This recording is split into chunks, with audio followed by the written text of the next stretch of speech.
ಮಕರ ಸಂಕ್ರಮಣದ ಪ್ರಯುಕ್ತ ನಮ್ಮ ಪ್ರವಾಸ ಸುರಪುರ ತಾಲೂಕಿನ ಶಿಬಾರ್ಬಂಡಿ ಎಂಬ ಗ್ರಾಮಕ್ಕೆ.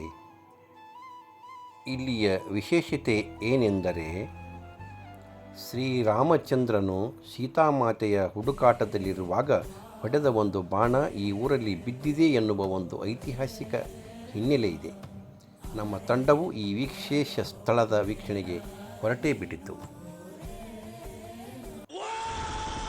ಇದು ನೋಡಿ, ಇಲ್ಲಿದೆ ಶ್ರೀರಾಮಚಂದ್ರನು ಹೊಡೆದ ಒಂದು ಬಾಣ. ಸುಮಾರು ವರ್ಷಗಳಿಂದ ನಾವು ಕೇಳ್ತಾ ಇದ್ದೀವಿ, ಒಂದು ದಿನವೂ ಕೂಡ ಹೋಗುವುದು ಆಗಿರಲಿಲ್ಲ. ಹೀಗಾಗಿ ನಮ್ಮ ಪರಿವಾರ ಸಮೇತ, ನಮ್ಮ ಶಾಲೆಯ ಒಂದು ಸಿಬ್ಬಂದಿ ಸಮೇತ ಈ ಸ್ಥಳಕ್ಕೆ ಇಂದು ನಾವು ಭೇಟಿ ಕೊಟ್ಟೇ ಬಿಟ್ಟೆವು.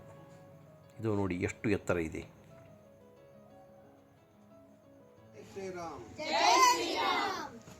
ಇಂತಹ ಒಂದು ಸ್ಥಳಕ್ಕೆ ನೀವು ಕೂಡ ಬರುವುದಲ್ಲದೆ ನಿಮ್ಮ ಪರಿವಾರ ಸಮೇತ ಅಥವಾ ನಿಮ್ಮ ಶಾಲೆಯ ಮಕ್ಕಳ ಸಮೇತ ಇಂಥ ಒಂದು ಐತಿಹಾಸಿಕ ಹಿನ್ನೆಲೆಯುಳ್ಳ ಸ್ಥಳಕ್ಕೆ ಆಗಮಿಸಿ ಎಲ್ಲರಿಗೂ ಈ ಒಂದು ಸ್ಥಳವನ್ನು ನೋಡಲು ಅವಕಾಶ ಮಾಡಿಕೊಡಬೇಕು. ಹಾಗೂ ನಿಮ್ಮ ದೂರದ ಗೆಳೆಯರಿಗೂ ಹಾಗೂ ಸಂಬಂಧಿಕರಿಗೂ ಈ ವಿಡಿಯೋ ಶೇರ್ ಮಾಡಿ ನಮ್ಮ ಸುರಪುರ ತಾಲೂಕಿನ ಈ ಐತಿಹಾಸಿಕ ಸ್ಥಳವನ್ನು ಸ್ವಲ್ಪ ಪ್ರಜ್ವಲಗೊಳಿಸೋಣ.